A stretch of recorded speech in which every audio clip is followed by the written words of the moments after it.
Civil War used to be the stuff of history class or maybe speculative fiction, but today, scholars of history and political science now openly discuss the possibility of a new American Civil War. My next guest, Professor Barbara F. Walter, is an expert on civil wars around the world. She has spent years advising the CIA on the subject. In her work examining the seeds of civil war in distant lands, she started noticing some of those warning signs close to home right here in America, long before most others did. She's been sounding the alarm about the threat since at least 2008, and her message today is that we should not ignore those warning signs, but also that we can take steps to lessen the threat. Now, before she joins us, let's take a minute to dig into her findings. Walter's research looked at which countries were most likely to experience political instability and political violence in the coming years. Okay, Shalom.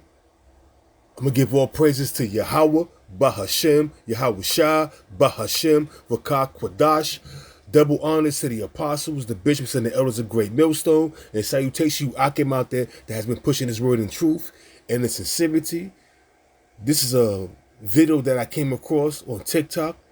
An expert on worldwide civil wars says the U.S. feels the two major factors that will start a civil war. Now, I'm going to do a commentary. I'm going to let this lady speak, and I'm going to let her guest speak. But I'm going to bring out some scriptures, because this is prophecy. And already, she's going into how civil unrest starts. So I'm going to bring out one scripture that I'm going to let this lady speak. Because a lot of you jakes, when I talk about jakes, I'm talking about you Negroes, Hispanics, and Native Americans on down to Issachar, is going to get caught up.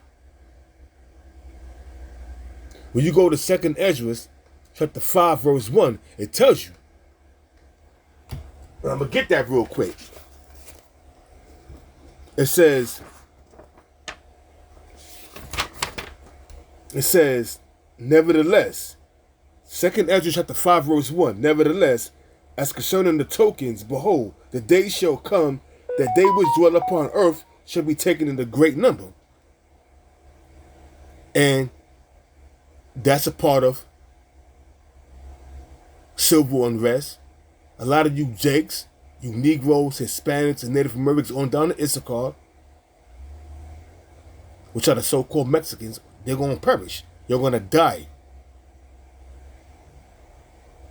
Because that's the judgment of the Lord. A lot of these migrants coming over here and migrating to America, they're coming over here to be judged.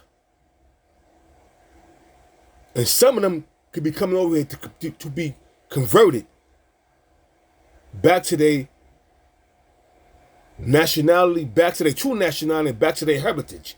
But majority of these Negroes, because you got Judah, Benjamin, and Levi migrating over here as well as the Latin tribes, you know. So they're coming over here to be judged or to be delivered. Let's get that straight.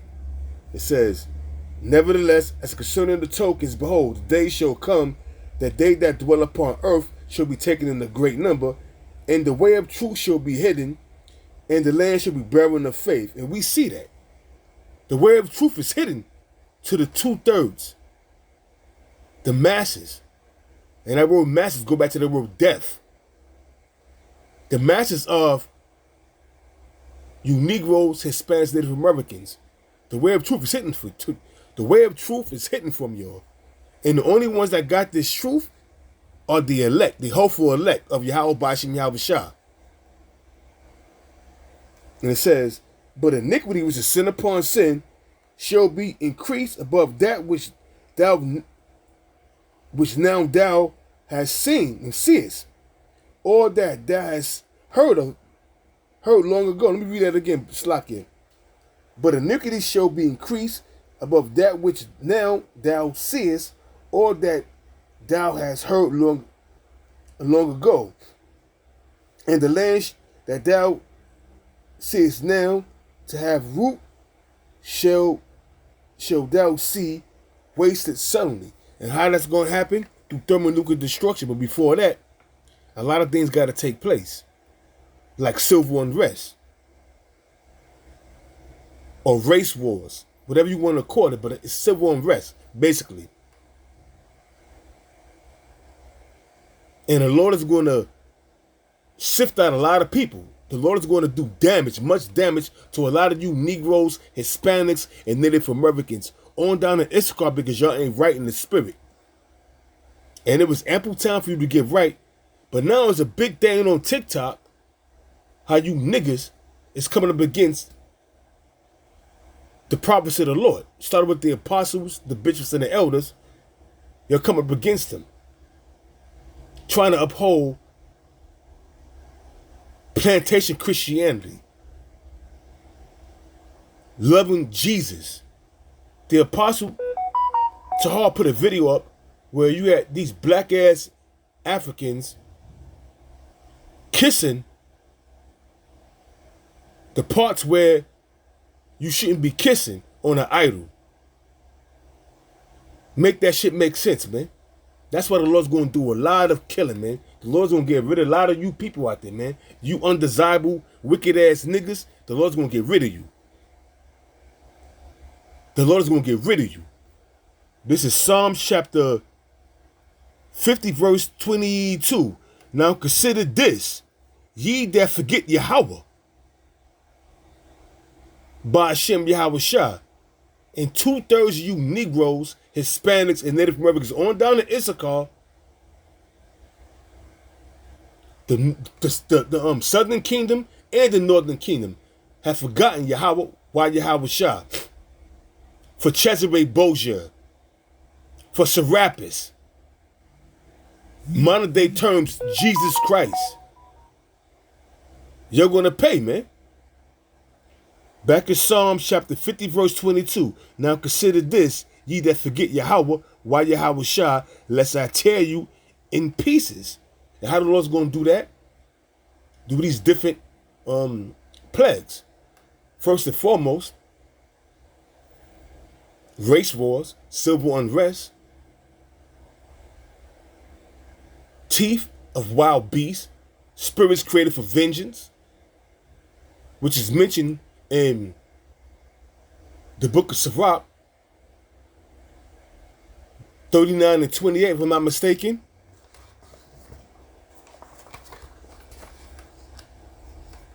A lot of things are going to transpire where you people are going to get put to death immediately. Immediately, man. It says, now consider this, ye that forget Yahweh, by Hashem Yahweh Shah, lest I tear you to pieces, and there be none to deliver. Who could deliver you out of the Lord Yahweh by Yahweh Shah's hand, man? No one. Whoso offer praise glorifieth me. The only one that offering up praise right now is the apostles, the bishops, and the elders of Great Millstone, and the hopeful elect. It says, whoso offering up praise glorifieth me, and to him that the offer of his conversation of right will I show myself, will I show the salvation of Yahweh. That's the only thing that's going into the elect. Let's read that again. Psalms chapter 50, verse 22. Now consider this, ye that forget Yahweh, while Yahweh Shah, the 2/3 of you Negroes, Hispanics, and Native Americans, lest I tear you in pieces, and there be none to deliver. Whoso offer up praise glorifieth me, glorifying Yahweh while Yahweh Shah.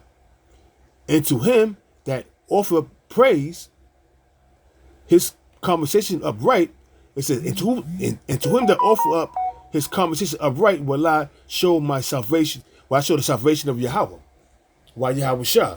That's talking about, that's going into the elect. Because the only ones that's going to offer up proper praise to the Lord Yahweh, while Yahweh Shah called them the true names, is his elect. Let's get that straight.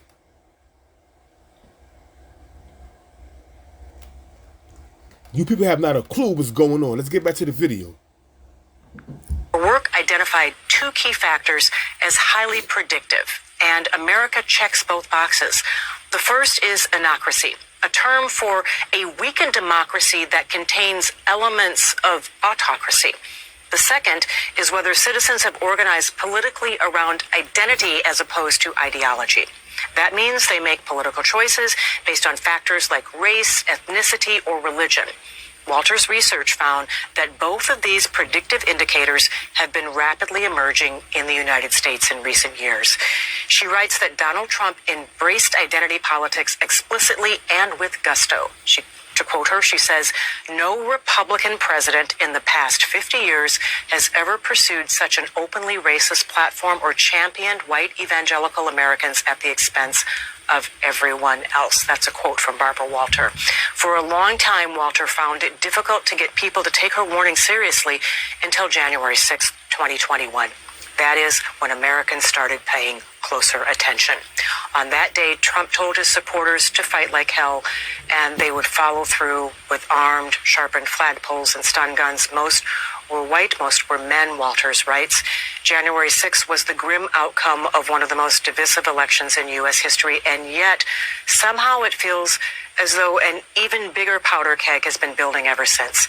Crucially, Walter urges us to rethink our assumptions about civil war, not just its possibility, but also what such a war might look like. This is disturbing stuff. She warns us that civil wars are not typically started by the groups most people expect, the poorest or the most marginalized. Instead, they are often ignited by groups that were once politically dominant, but are now in decline. Today, the U.S. is undergoing major demographic shifts, transitioning from a majority white Christian nation to a majority non-white population that's expected to happen by 2045. This shift means that those who no longer hold a majority of the vote could lose political power. According to Walter, a new American civil war would likely be a war of insurgency fought by militias using guerrilla tactics, including terrorism. Those groups would avoid... Yeah, because you got these good old boys in the Midwest, these hardcore white Christians wanting to hold on to that plantation Christianity. They're not trying to give up their power.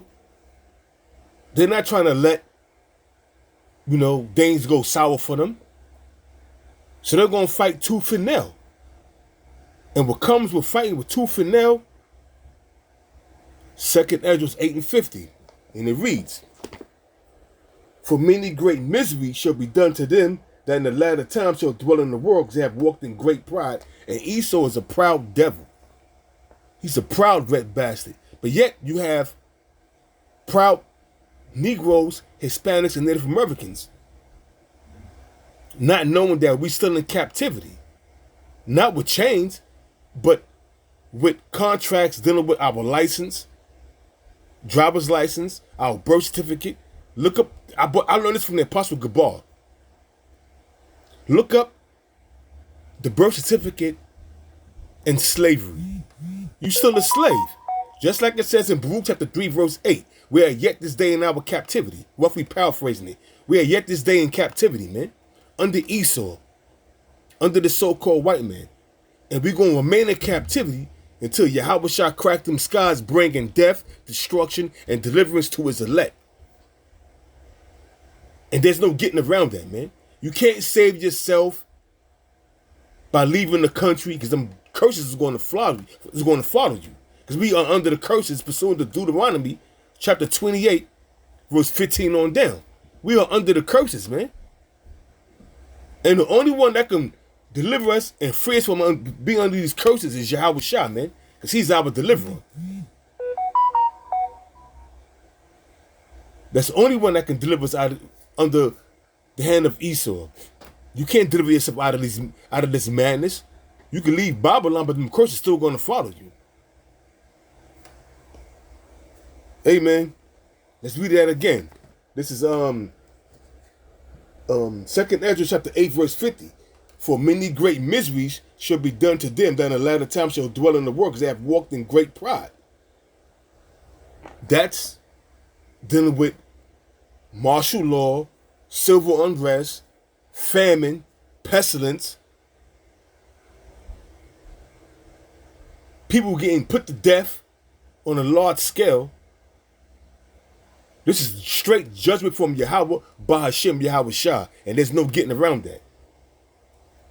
Avoid engaging directly with the military, instead targeting civilians, black churches, synagogues, federal judges they deem hostile. America, she warns, cannot afford to keep putting off this possibility.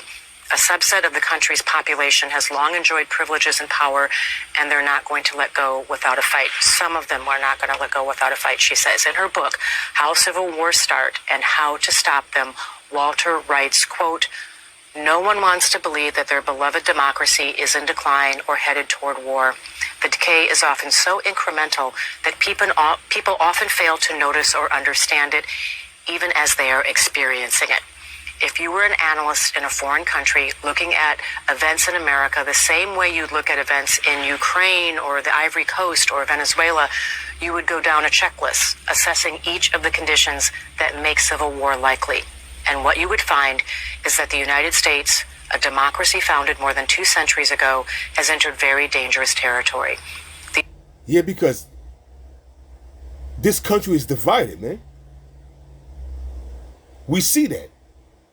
If your spiritual eyes are open, you can see this country is divided. And this country morally is on a decline. Financially is on a decline. And we see the infrastructure is bad, man. Go on the highways and try to travel. And see how many potholes you got to try to, dodge. As well as staying in the lane so you won't hit another car.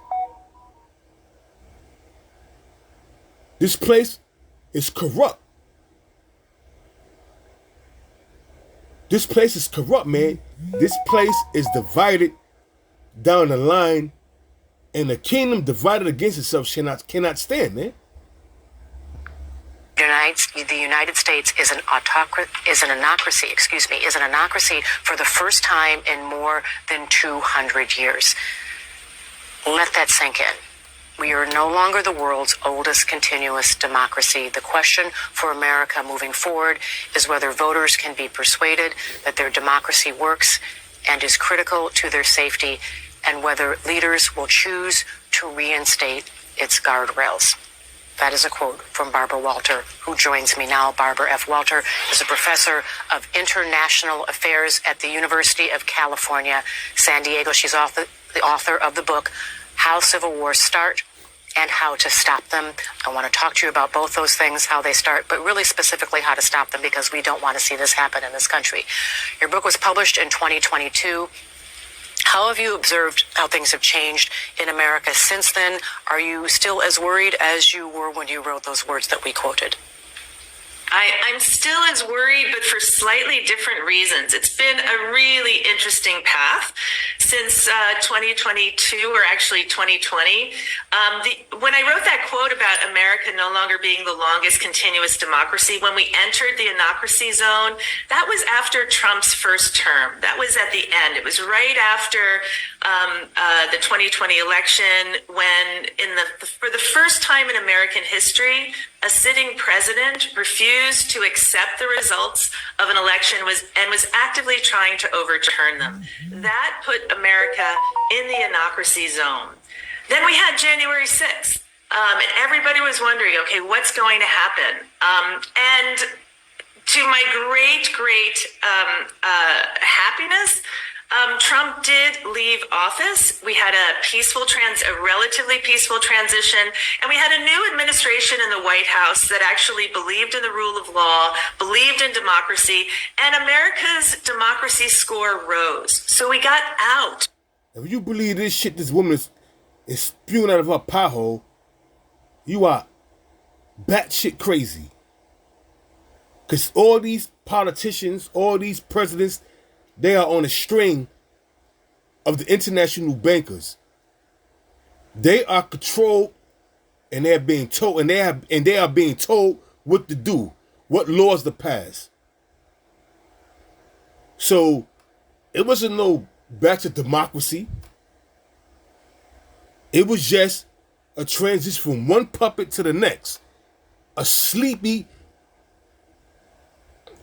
crazed puppet that was doing the bidding of the international bankers, funding a war in Ukraine, And also supporting and giving weaponry to them gutter rats to commit genocide.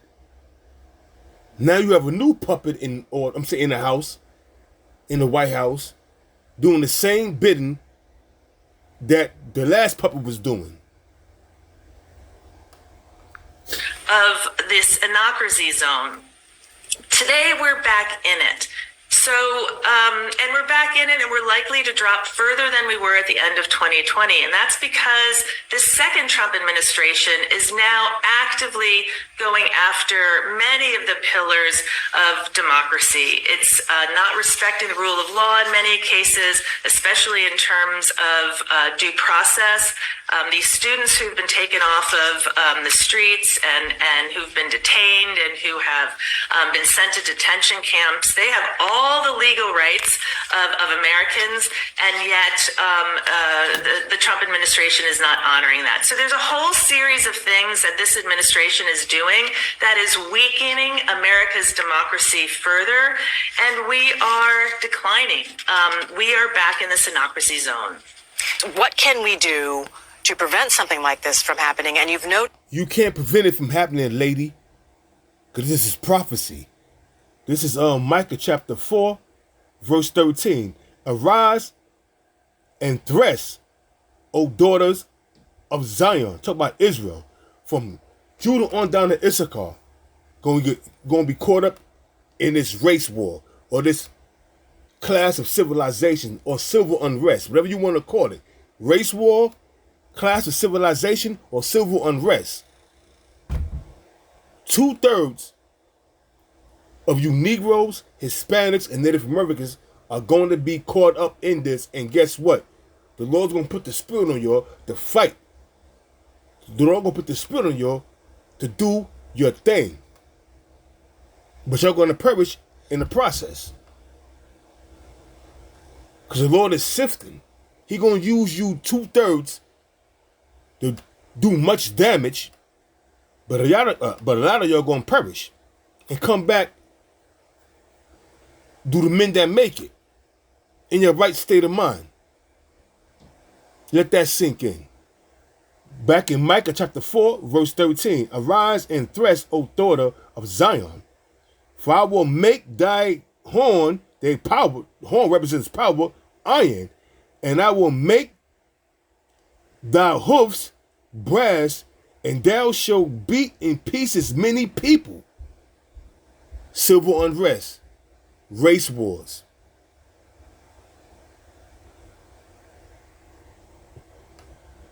It says, and I will concentrate their gangs unto the Lord, and their substance unto the Lord of the whole earth. Because who's orchestrating this right here? Yahweh Ba'ashem Yahweh Shah, man. This is the part of the Lord's movie. And we all have a part in the Lord's movie. He's the ultimate director. We all have a part in the Lord's movie. And there's no getting around that. So you could try to prevent a civil war from happening, but you can't, because it's prophecy, lady. That social media has accelerated the conditions in the United States. So what role does social media play, and what can be done to bring this sort of predictive possibility to tamp that down? Yeah. So we'll be looking at a brighter future. Michelle, I used to think and this is still true, the simplest and easy way to tamp this down, to reduce the risk of political violence here in this country, would be to regulate social media. It's such an accelerant in terms of accelerating Americans' distrust of democracy, therefore leading to the demise of democracy. It's democracy, lady, is a part of that Babylon juice that the Lord used to deceive the world. When you go to Jeremiah 51:7, it tell you Babylon has been a golden cup in the Lord's hand. Babylon being America. The daughter of Babylon has been a golden cup in the Lord's hand to get all the nations drunk So that democracy you trying to uphold is why the world's in this state right now. Because everything is turned upside down. Feminism,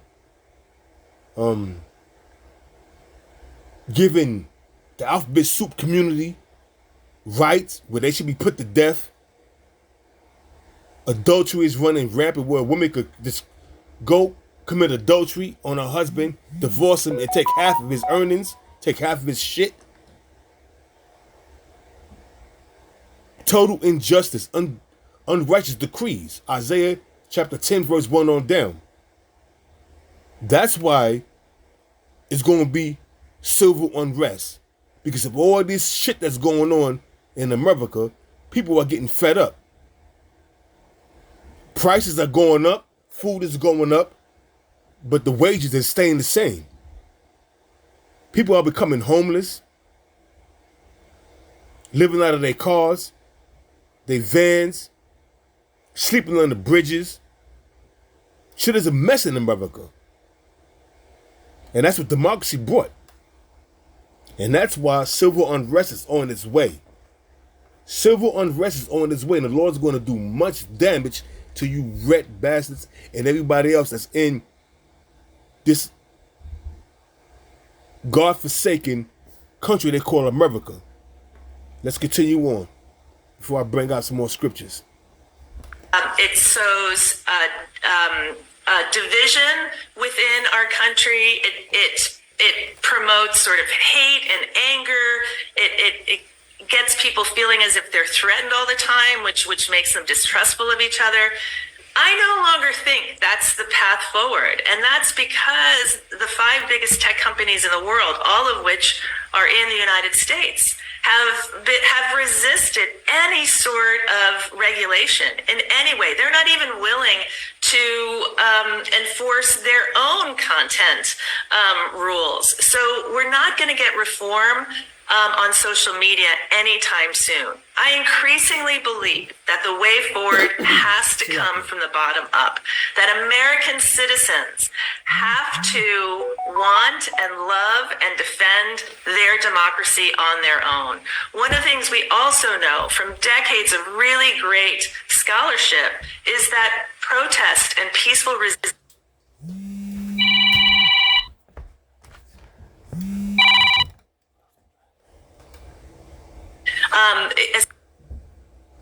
especially in the South, will they ever get full and equal rights of American citizens? Most people would have said no, but through patience and peaceful resistance and just pushing forward, they made enormous gains. And white Americans are going to have to do that today in order to save their democracy. So I think white Americans, in order to save their democracy, got to do what this stupid bitch is talking about. There's no saving no democracy. America is going to be destroyed, man. And all them niggas that's trying to keep America afloat, they're going to perish with America. It tell you, isn't the scripture join hand in hand? The wicked, even though they join hand in hand, the wicked should not be unpunished. Roughly paraphrasing that scripture.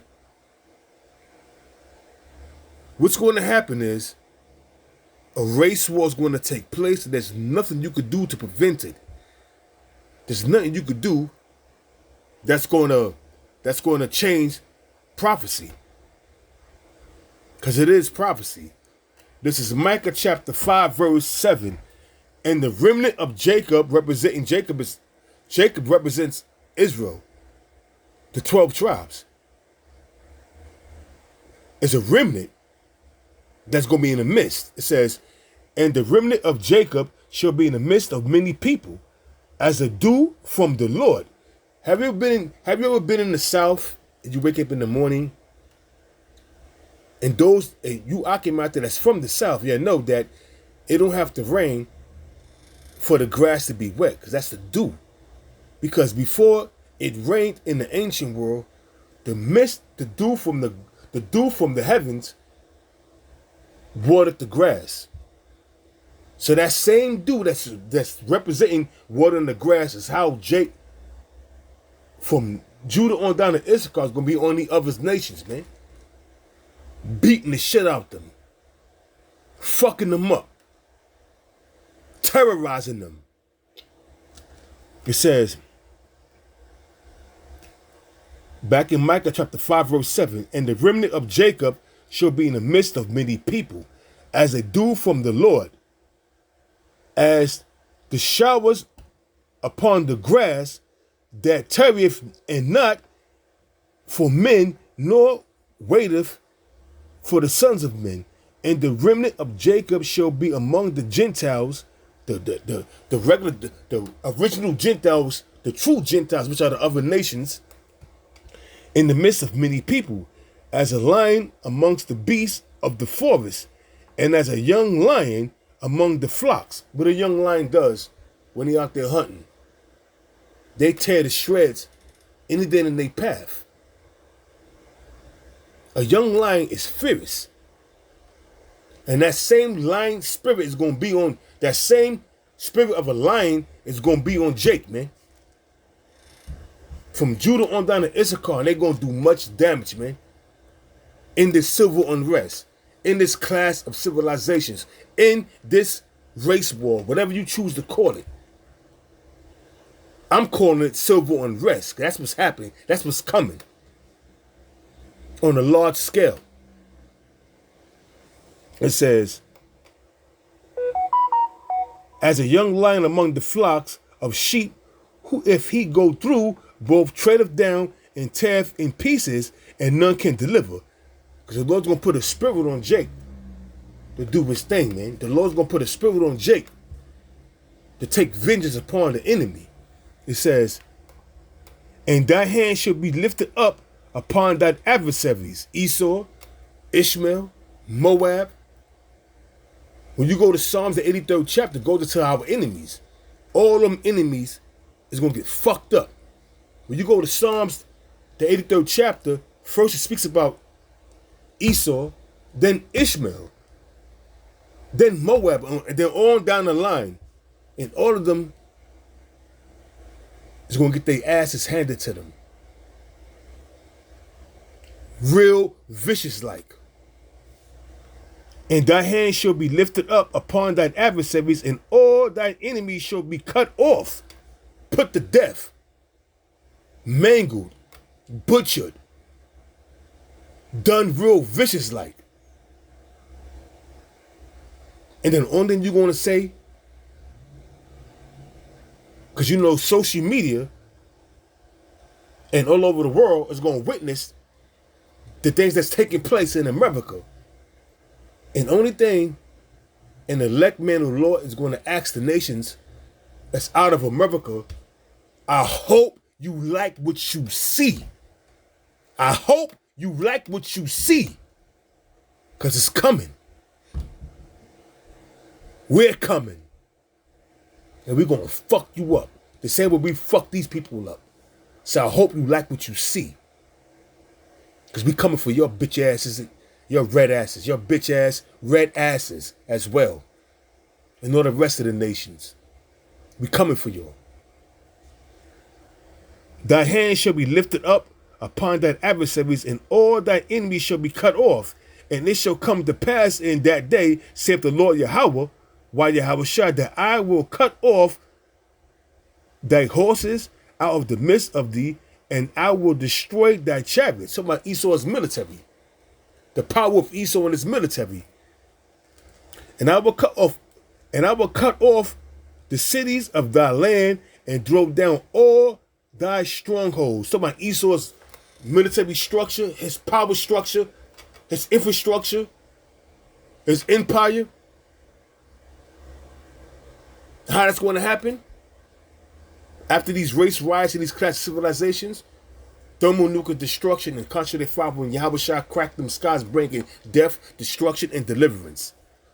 It says, and I will cut off witchcraft out of thy hand, no more soothsaying, no more going to the Bohemian Grove to consult with wicked ass spirits, demons.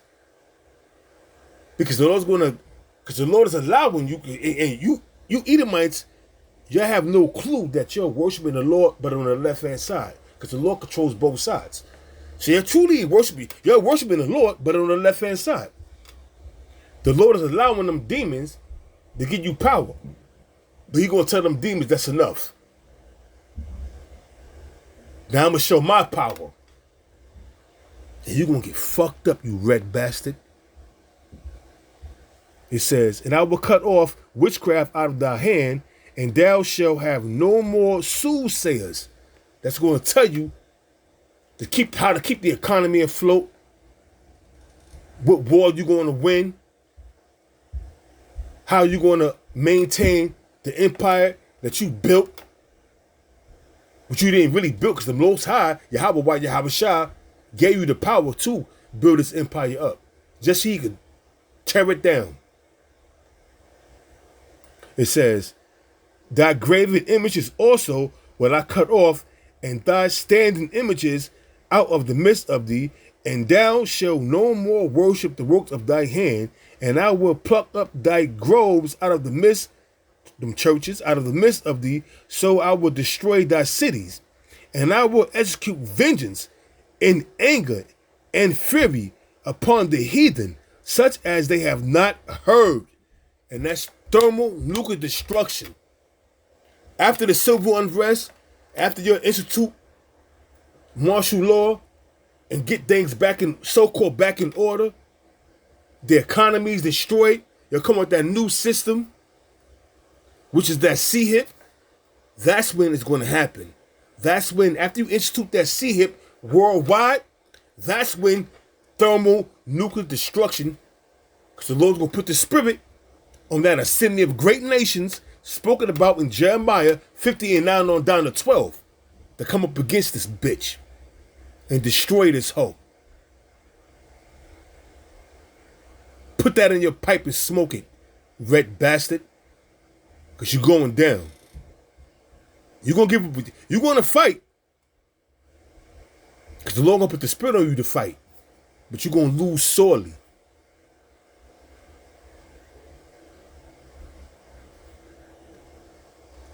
Damn devils. It says, okay, now this is Zechariah chapter 10, verse 5.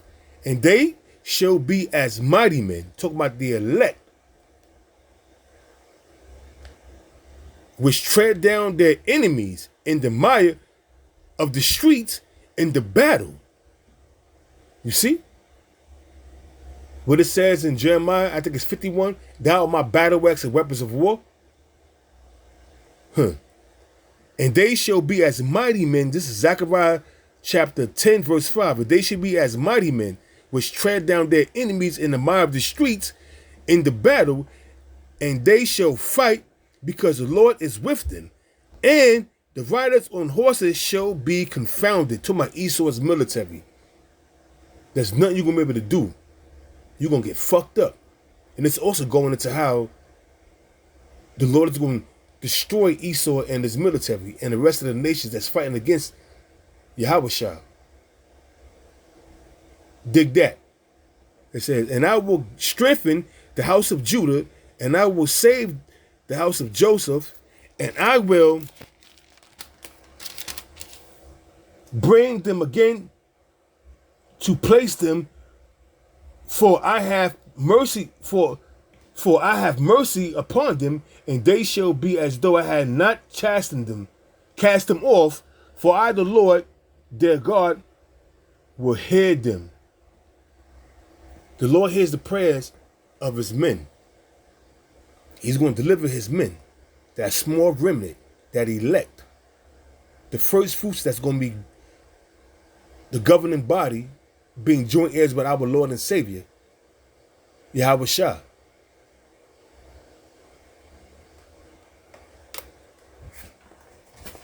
This is 2nd Ezra chapter 15, verse 14, and it reads, woe to the world and them that dwell therein, for the sport and their destruction draweth nigh, and one people shall stand up to fight against another, and swords in their hands.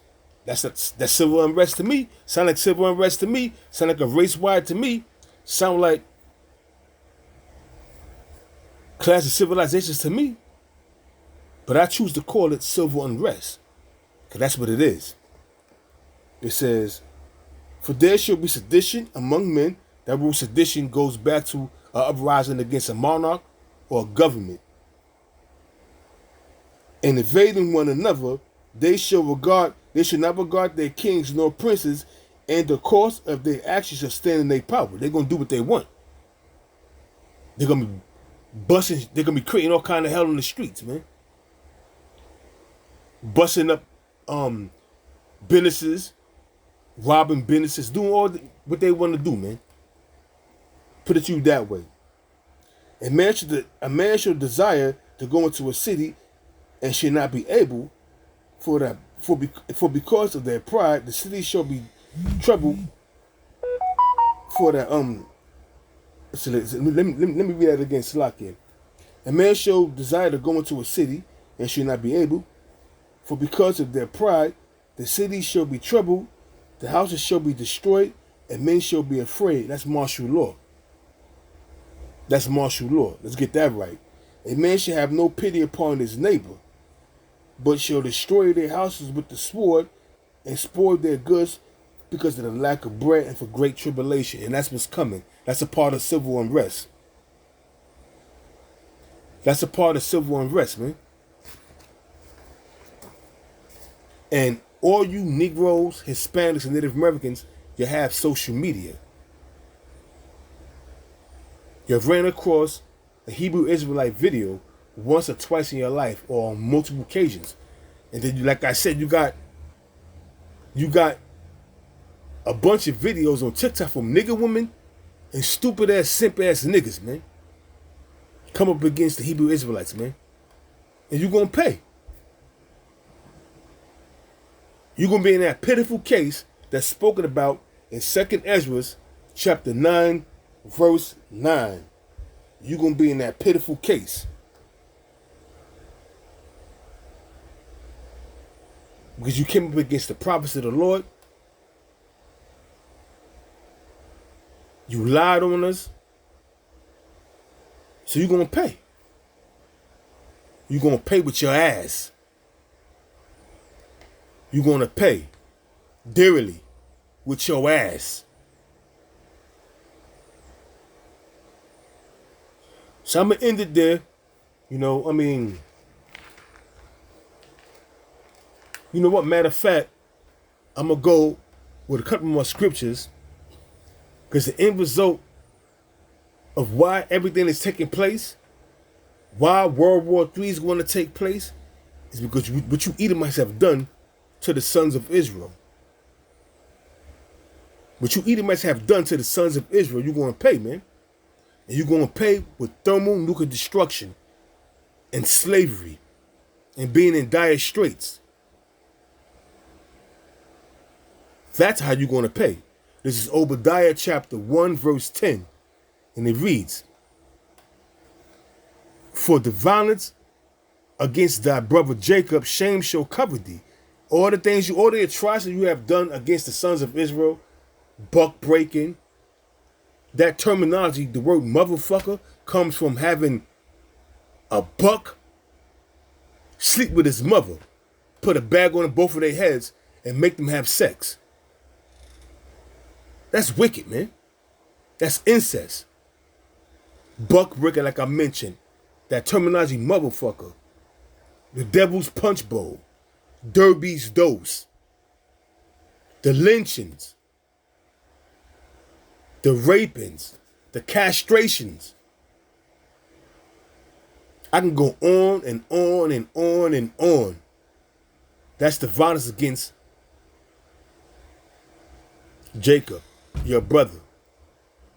It says, for the violence against thy brother Jacob, shame shall cover thee, and thou shalt be cut off forever.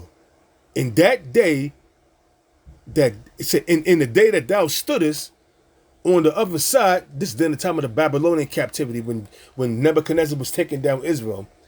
Who was there on the side, on the sideways, cheering it on? Esau. Who was there killing off the men that was escaping the clutches of the Babylonians? Esau, the so-called white man. It says, "In that day that the strangers carried away captives, the forces of the and foreigners enter into the gates and cast lots upon Jerusalem, even thou was as one of them." Talk about Esau. During the time of when Judah was going into captivity under the Babylonians. Nebuchadnezzar, king of Babylon. It says, "But thou shouldest have not looked on the day of thy brother in the day that he became a stranger, neither shouldest thou have rejoiced over the children of Judah in the day of their destruction, neither shouldest thou have spoken proudly in the day of destruction, in distress. Thou shouldest not have entered into the gates of my people in the day of their calamity. Yea, thou shouldest not have looked on their affliction in the day of their calamity, nor have laid hands on their substance in the day of their calamity." Because who robbed the temple? Esau. This devil got a lot to pay for, man. Going back to the ancient world, you got a lot to pay for, devil. You got a lot to pay for, man. "Neither should thou have stood in the crossways to cut off those that had affairs that did escape. Neither should thou have delivered up those of his that did remain in a day of distress," man. This is your fate, Esau. You're going to pay for all that shit you did, man. Do you actually thought you was going to get away with this shit? Did you actually think that you was going to walk away scot-free and no repercussions, no payment is going to be rendered unto you? No reckoning. No vengeance. You actually thought that was going to happen? It says,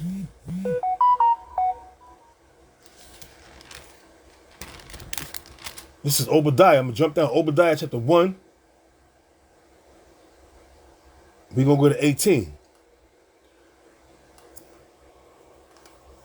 "And the house of Jacob shall be a fire, and the house of Judah, the house of Jacob shall be a fire, and the house of Joseph a flame, and the house of Esau for stubble, and they shall kindle in them and devour them."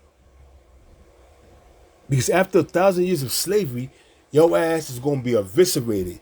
It's going to be a big ass bonfire. You like making bonfires, right, you red bastard? Well, you're going to be the biggest bonfire, and your red asses is going to be tossed in there. And there's no escaping. Because that's your judgment. It says,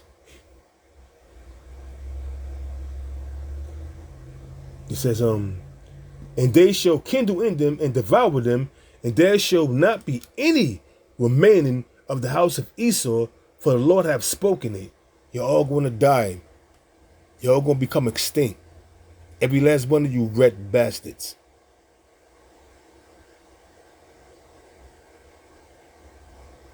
Let that sink in. As my man from the movies in the 30s and the 40s, what's his name again? His name escaping me now. It was James Cagney and the other guy. He used to say it's curtains for you. Edward G. Robinson. If I'm saying his name correctly. It's curtains for you, Esau. And that's it. I hope this video was edifying. I'm going to give all praises once again to Yahweh, Bahashem, Yahweh Shah, Bahashem, Bakak Kwadash. Double honors to the apostles and the bishops and the elders of Great Millstone. With that, I'm going to say Shalom.